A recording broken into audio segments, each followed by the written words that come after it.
Hola a todos, muchas gracias por la invitación.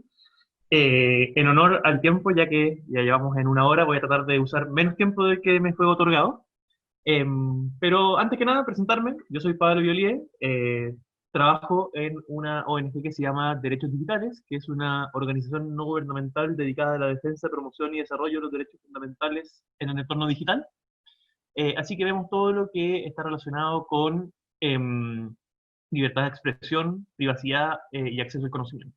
Y parte de mis labores en derechos digitales es justamente hacer un monitoreo de las iniciativas legislativas y justamente tratar de incidir en el resultado de los proyectos de ley, justamente para velar por el interés público y por los derechos fundamentales de las personas en el entorno digital. Así que estos dos proyectos que estamos discutiendo eran parte de mi radar. En algún momento expusimos en algunos de ellos, así que está bastante dentro de nuestro giro. Les dejo aquí el enlace a esta presentación. Yo de todas formas se los voy a mandar a los organizadores. Está en mi página web, está en todas partes, así que siéntanse libres. Está licenciada con Creative Commons, así que la pueden usar, reutilizar, difundir y modificar. Eh, entonces, un poco la provocación que nos ha hecho. ¿Me escuchan bien, verdad? ¿Me escuchan bien? ¿Sí? Ya. La provocación que nos hicieron los organizadores fue justamente cómo la pandemia y el COVID-19 cambia el escenario en cómo nosotros entendemos Internet. Eh, y esto es un tema muy interesante porque, como ya planteó el senador Letelier, eh, yo creo que el COVID-19 lo que ha venido a hacer es apresurar un proceso que ya veníamos avisorando hace bastante tiempo. Y ese proceso, en el fondo, que ya venía en camino era justamente este rol cada vez más preponderante del ciberespacio, de Internet, en nuestras vidas. Si uno se acuerda de Internet en los 90, al comienzo de los 2000, era un asunto bien de nicho. Cuando tú te metías a Internet porque eras un computín, tú te metías a Internet porque eras una universidad, tú te metías a Internet para tener tu perfil. Eh, pero la pandemia nos ha puesto a todos en una especie de experimento forzado de teleeducación. Entonces, yo tengo el privilegio que no tiene otros sectores de la sociedad que tienen que hacer funcionar el país y por tanto proveer alimentos y un montón de cosas de primera necesidad. Y yo tengo el privilegio de que puedo hacer mi trabajo desde mi casa. Puedo hacer monitoreo legislativo, puedo hacer mis investigaciones, puedo hacer mi docencia universitaria, y eso, en fondo, ha sido un desafío, porque como bien planteó Patti, que yo siempre le pido sus estadísticas porque siempre están muy bien, están muy bien armadas, eh, existe un triunfalismo muy grande respecto de la tasa de acceso a Internet. Siempre decimos Chile, la mayor tasa de acceso a Internet en Latinoamérica. Bueno, pero rasquemos un poquito, hurguemos un poquito en esas cifras y digamos, bueno, eh, una persona en un sector rural que tiene un celular de gama media y le pone 5.000 pesos de prepago solo para poder acceder a redes sociales gratis y en realidad no usa esos 5.000 pesos, sino que los deja ahí para nunca tener que cargarlo. ¿Esa persona tiene acceso a Internet? ¿Tener acceso a Facebook y WhatsApp es acceso a Internet? ¿O acceso a Internet es algo más sustantivo, como nosotros lo entendemos como el Internet para la emancipación? El Internet para investigar, el Internet para educarse, el Internet para buscar puestos de trabajo, el Internet para acceder a beneficios estatales, el Internet para compartir. Eh, y yo creo que Facebook y WhatsApp en un celular de gama media no es acceso a Internet. Ese acceso no te permite teletrabajar, no te permite, en el fondo, eh, otorgarle acceso a la educación a tus hijos en el contexto de la pandemia. Y por tanto, vayamos un poco más allá de las cifras gruesas y digamos, bueno, nosotros como sociedad, ¿qué es lo que le vamos a garantizar a nuestra población como acceso mínimo? Y justamente en esta presentación, lo que yo quería transmitir es, bueno, tenemos un proceso constitucional a portas, y eso es un buen momento para preguntarnos, ¿cómo vamos a entender Internet? ¿Lo vamos a entender como un servicio público? ¿Lo vamos a entender como una infraestructura crítica? ¿Lo vamos a entender como un derecho humano? ¿O lo vamos a entender de las tres formas? Entonces, lo primero es, en el fondo, el rol cada vez más importante en el ciberespacio. Y el COVID ha acelerado este proceso porque, bueno, tenemos que estar en nuestras casas y la única forma de interactuar con el exterior es a través del ciberespacio. Pero en realidad, si ustedes se fijan, y parece que esta visión noventera del ciberespacio como otro lugar, eh, antes del COVID igual, ¿qué porcentaje de sus interacciones con su familia o con sus amigos eran desde el celular? Esta idea que estamos nosotros y está el ciberespacio, no. Internet es una forma en que nosotros seres humanos interactuamos. Y cada vez una parte más importante de nuestras interacciones ocurre en el ciberespacio. No solamente íntimas, personales, sociales, sino que económicas. Las personas emprenden en el ciberespacio.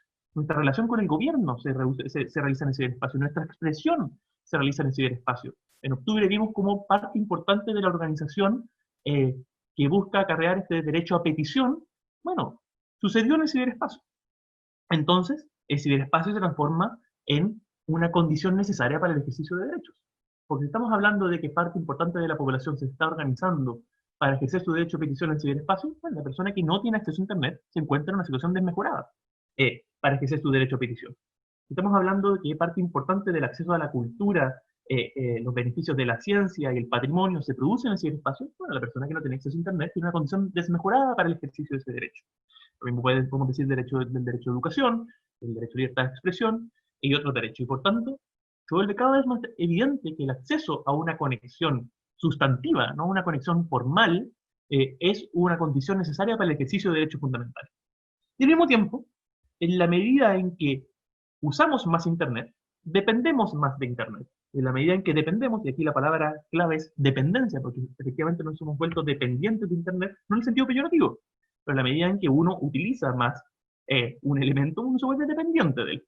Y a mayor dependencia, mayor vulnerabilidad. Del año 2010 o 2009, no me acuerdo cuándo fue el terremoto, se cayó Internet por un día y medio en Chile. Y bueno, en esa época hablábamos por mensaje de texto, poca gente usaba WhatsApp, pocas empresas hacían comercio electrónico, entonces cayó Internet y bueno, ya uno no podía ver películas, pero nadie se murió. ¿Qué pasaría hoy día si tuviésemos a Chile entero un día y medio sin Internet? Las consecuencias serían sustantivas. Eh, y por tanto, en la medida en que dependemos más de Internet, las condiciones de seguridad, pero también las condiciones de acceso se vuelven mucho más relevantes. Y eso, como decía Patricia, y me siento que no creo que vaya a agregar mucho a su presentación, que estuvo muy completa, eh, nos genera desafíos importantes. Primero, en brecha digital, porque hoy día no podemos decir, bueno, pero Internet es algo simpático y por tanto podemos dejarlo completamente al mercado, porque estamos hablando de que Internet efectivamente es una condición necesaria para el ejercicio de derechos. Y hoy día, si tú tienes un niño que no puede acceder a Internet y por tanto no puede mantenerse al día con el colegio, y un niño que sí lo tiene, bueno, esa es una situación que como sociedad no podemos permitir. Eh, Al mismo tiempo, este acceso tiene que ser a Internet en su conjunto, y por tanto no nos podemos contentar en decir, bueno, pero es cosa que la persona compra una tarjeta de prepago de 5.000 pesos y tiene redes sociales gratis. Eso no es Internet en el sentido que nos interesa. Al mismo tiempo, en la medida en que nos volvemos más dependientes del ciberespacio, las condiciones de seguridad en el ciberespacio se vuelven más importantes.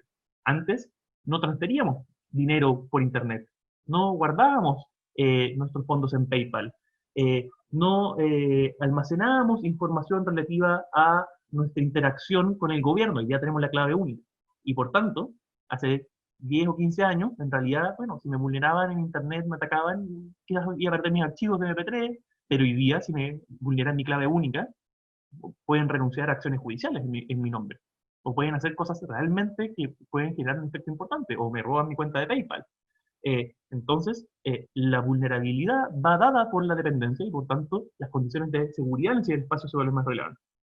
Y por último, aun cuando nosotros les demos acceso a Internet a parte de la población, tenemos que permitir que esa población se desenvuelva de forma segura en ese ambiente. Y por tanto, para las mujeres, para las poblaciones vulnerables, para las minorías, conseguir Internet como un espacio seguro y como un espacio, en el fondo, que le dé la bienvenida a todos, también tiene que volverse una prioridad y ahí el combate a la violencia y el acoso en línea se vuelve relevante. Entonces, como yo les decía, esta presentación buscaba responder a la pregunta de, bueno, si estamos diciendo que Internet es cada vez más relevante y cada vez más importante y estamos dependiendo cada vez más de él, bueno, ¿qué vamos a entender por Internet? Y una posibilidad es que nosotros entendamos Internet como un servicio público. Eso lo había planteado muy bien el senador Letelier. Y el servicio público, en el fondo, nace de la doctrina de la doctrina francesa cuando tuvieron esta locura de eliminar los cuerpos intermedios y por tanto, eh, como hay servicios que son esenciales para la dignidad humana y para el desarrollo de la persona, ese servicio lo va a entregar el Estado. Eh, Eso es completamente inconcebible en Chile porque Chile consagra en el fondo fehacientemente el rol de los cuerpos intermedios, pero incluso sí, ante la posibilidad de que el Estado delegue la, la provisión de ciertos servicios, entender esos servicios como servicio público, servicio estratégico, en el fondo establece ciertos niveles o ciertos criterios de supervisión por parte del Estado eh, respecto de la provisión de ese servicio. Y por tanto, al Estado no le da lo mismo cuál es el precio del agua, no le da lo mismo cuál es el precio de la luz, no le da lo mismo cuál es la calidad de servicio en el alcantarillado, no lo deja simplemente al mercado, porque dice, la luz, el alcantarillado, el gas, son condiciones esenciales para el desenvolvimiento de las personas. Y por tanto, la ONU establece que una condición mínima de calidad de servicio en materia de sanidad es que las personas tengan acceso al alcantarillado a través de cañerías y no a través de otros medios, condición mínima. Y por eso es que nosotros establecemos control de precios respecto a ciertos servicios o condiciones mínimas de calidad. Y como bien decía Senol Leterier, cuando algo es considerado servicio público, bueno, tiene que cumplir con ciertos criterios. Y sería interesante contestar si estos criterios establecidos respecto al servicio público se condicen con la forma en que nosotros hoy día regulamos o entendemos Internet. Entonces, un criterio importante de un servicio público es la universalidad. Nosotros esperamos que todos los habitantes del país tengan acceso a electricidad, a luz, a gas, a alcantarillado. Bueno, y si no lo tiene, el Estado tiene que intervenir para que esa persona lo tenga. Y por tanto, es muy probable que en ciertas zonas rurales no sea rentable para una empresa poner alcantarillado. Bueno, tiene que ir el Estado y poner el alcantarillado. En Chile eh, han habido políticas públicas que propenden a la universalidad, en particular los fondos de desarrollo de las telecomunicaciones, que lo que hacen es establecer un subsidio a la oferta, y es decir, bueno, tu compañía de Internet, a ti no te sale rentable poner la infraestructura y las antenas y las conexiones en Melipeuco, porque hay muy pocas personas y por tanto nunca vas a poder eh, generar un negocio rentable, entonces yo te pongo la diferencia en esta falla de mercado y yo te pongo la diferencia en la inversión de infraestructura de forma tal que tú puedas efectivamente proveer eh, el acceso a esa conexión. Pero la universalidad no puede ser entendida en abstracto. De nuevo, no nos podemos quedar en que vamos a tener una universalidad porque las personas tienen un prepago con 5.000 pesos con acceso a Facebook y a WhatsApp. Y por tanto, la universalidad entendida desde el punto de vista del servicio público es una universalidad sustantiva. Entonces, más adelante vamos a ver ejemplos de países que efectivamente dicen, como Internet es tan importante y es tan básico para el desenvolvimiento digno y esencial de la persona, entonces nosotros vamos a garantizar que todas las personas tengan un nivel mínimo y universal acceso a Internet. Continuidad, en el fondo, no interrupción, como son servicios básicos y esenciales, entonces las personas no pueden estar sin luz, no pueden estar sin agua, no pueden estar sin alcantarilla. En Chile, en fondo, hay ciertas iniciativas como establecimiento de multas y reembolsos por la interrupción del servicio de Internet, pero no se ha entendido como algo que afecte, en fondo, particularmente a las personas. Todavía se entiende como una especie de molestia que tiene que ser indemnizada. Pero no se entiende con la criticidad que se entiende cuando se corta la luz. Y, de acuerdo a lo que hemos estado conversando, yo creo que sí se debería entender así. Luego, regularidad, entendida como calidad, es decir, yo decía, la ONU entiende que respecto del alcantarillado, un mínimo básico es, bueno, que sea a través de cañerías. La electricidad, lo mismo, el agua, bueno, tiene que tener ciertos criterios para ser considerada potable.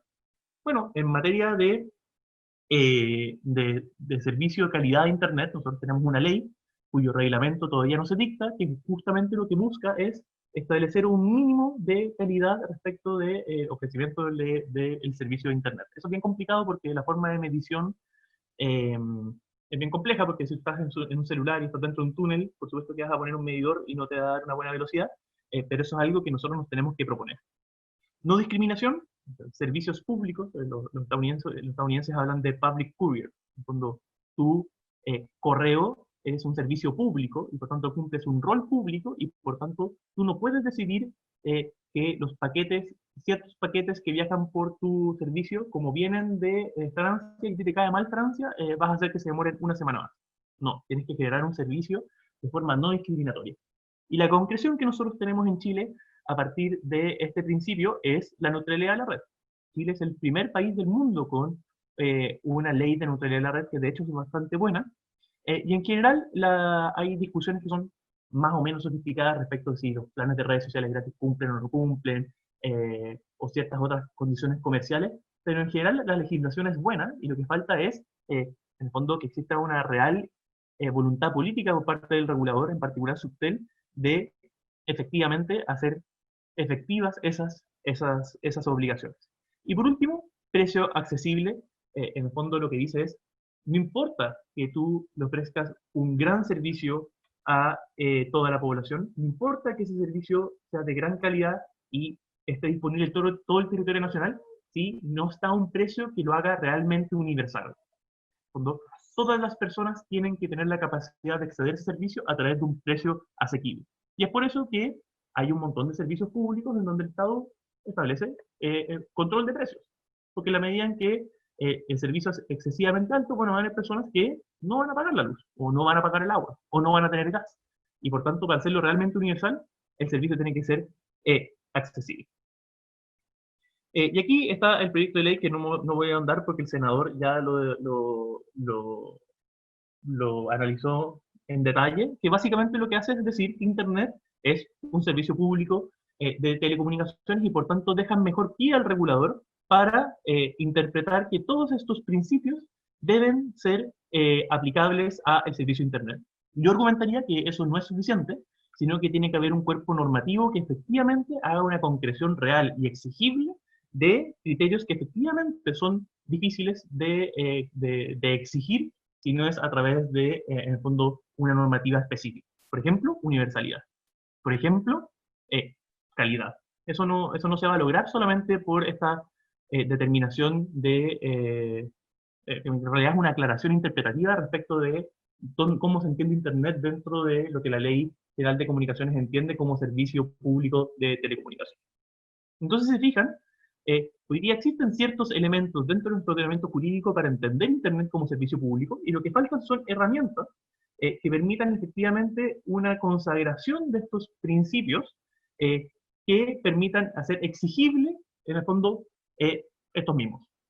Yo necesito una ley que me permita decir, en Chile tiene que haber Internet en todos los rincones. O en Chile el mínimo de velocidad es 1 mega. O lo estoy inventando, pero eso hoy día, en el fondo, no es posible. No hay una ejecutabilidad de estas obligaciones. Luego, podríamos entender Internet como una infraestructura crítica. Eso, desde hace ya 3 años, tenemos la Política Nacional de Ciberseguridad, que lo que busca es justamente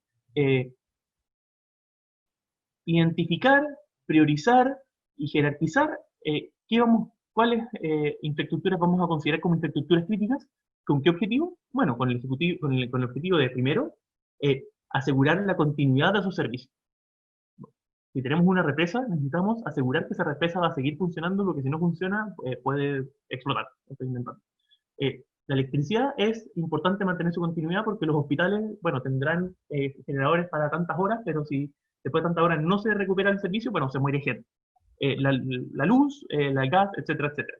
Y por tanto, si vamos a identificar la infraestructura de telecomunicaciones relativa a Internet como infraestructura crítica, es para asegurar esta continuidad de servicio. Cuando en el 2010 nos podíamos dar el lujo de estar un día y medio sin Internet, bueno, pero en el 2020 no nos podemos dar el lujo de estar un día y medio sin Internet. Al mismo tiempo, establecer criterios de resiliencia de la red. Este término que parece muy de autoayuda, en realidad es el término técnico, y lo que dice, y lo que significa la resiliencia es, bueno, la capacidad que tiene la infraestructura para resistir un ataque, pero al mismo tiempo para recuperarse de ese ataque. Y por tanto nosotros vamos a establecer medidas de seguridad para resistir ataques de agentes, en el fondo, adversarios, otros países, ataques terroristas o ataques de sabotaje, pero al mismo tiempo, en el caso de que esas medidas de seguridad fracasen, vamos a establecer medidas para recuperarnos de esos ataques de forma tal de no afectar la provisión de este servicio que nosotros hemos considerado básico o crítico. Y por último, la redundancia de las instalaciones físicas justamente para permitir esta recuperación de la red. En Chile tenemos lamentablemente el problema de que somos un país largo y angosto y por tanto tiene mucho sentido que la infraestructura de fibra óptica pase por un solo canal que va paralelo a la ruta 5. El problema es que no otorga resiliencia. Otros países que son cuadrados, bueno, si te cortan el cable que va de norte a sur, bueno, tendrás el cable que va de este a oeste y la información se da la vuelta larga, pero tienes redundancia. En Chile no tenemos redundancia. Y por tanto todavía está pendiente, en fondo, un cuerpo jurídico que iba a ser una ley y ahora parece que va a ser un decreto, que lo que haga justamente sea identificar, jerarquizar y priorizar esta infraestructura crítica en la cual yo creo que tendría que estar la infraestructura de Internet, y eso probablemente está, creo que tiene que estar la infraestructura de los procesos eleccionarios y muchas otras. Y por último, queda la idea de entender Internet como un derecho fundamental. Y ahí sí la discusión se nos pone política.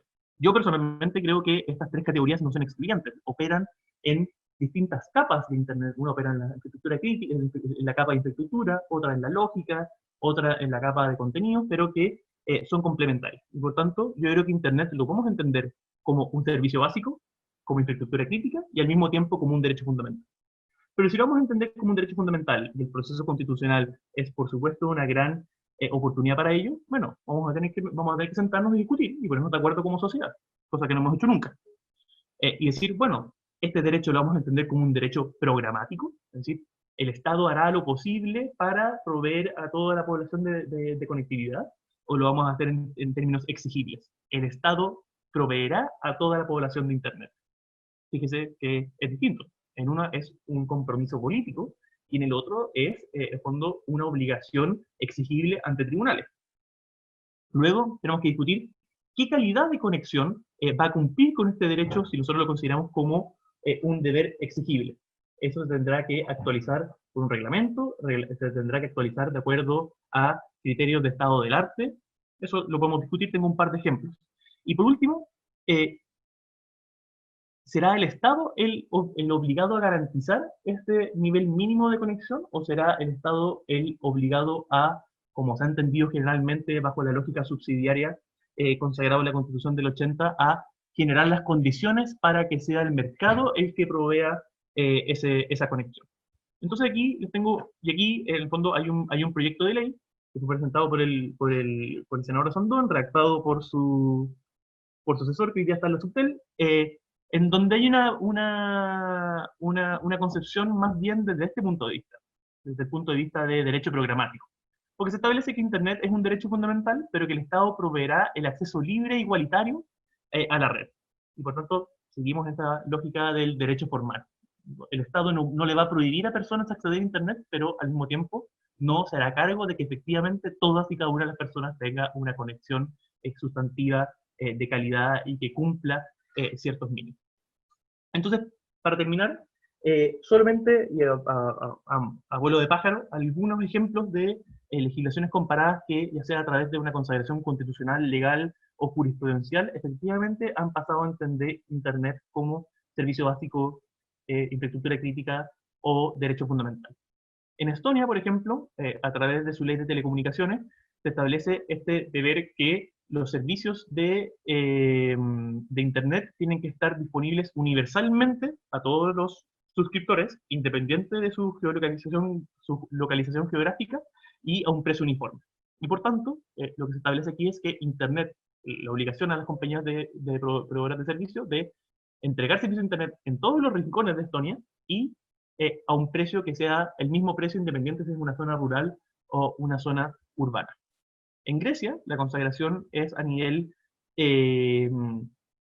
constitucional, pero más bien programática, y tiene esta connotación de la sociedad de la información, un término que hemos dejado de usar un poquito, y lo que establece es este deber programático de facilitar a la población participar de esta sociedad de la información, tanto en la producción, intercambio o transmisión de ella como deber del Estado. Es súper discutible si es programático o exigible porque establece como deber. Habría que ver la jurisprudencia griega, como no leo griego, no la reviso. Luego tenemos la Unión Europea, que a nivel de directrices, en la directriz del 2002, modificada del año 2009, en el fondo sí establece el deber de los estados de garantizar un acceso funcional a Internet. Este término funcional da cuenta de que no es un acceso formal, no es cualquier acceso, sino un acceso funcional de Internet. ¿Y cuál es el criterio? Bueno, en función de las tecnologías predominantes utilizadas por la mayoría de los suscriptores y la viabilidad tecnológica de esa tecnología. Y por tanto, eh, todos los países miembros de la Unión Europea tienen este deber de entregar a todos sus habitantes este acceso a Internet de carácter funcional. Yo creo que tener un plan de redes sociales gratis en un teléfono móvil no es un acceso funcional a Internet.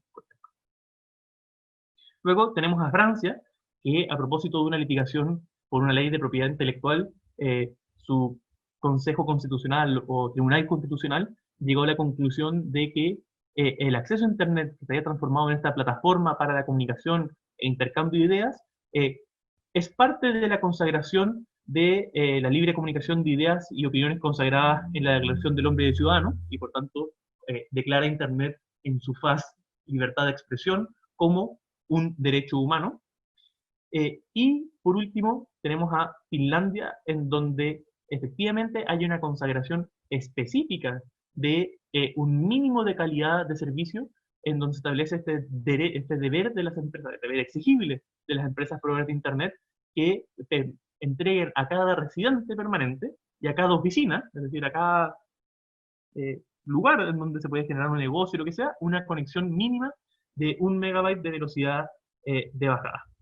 Así que esa es una visión muy, muy, muy, pero muy abuelo de pájaro de cómo se puede considerar Internet como servicio público, infraestructura crítica o derecho fundamental, y mi visión de cómo estos términos no son excluyentes y operan en distintos ámbitos de Internet, y Chile tendría que, en su proceso constitucional, eh, proponerse consagrarlo en estos tres distintos niveles. Así que muchas gracias, espero no haberme pasado de tiempo.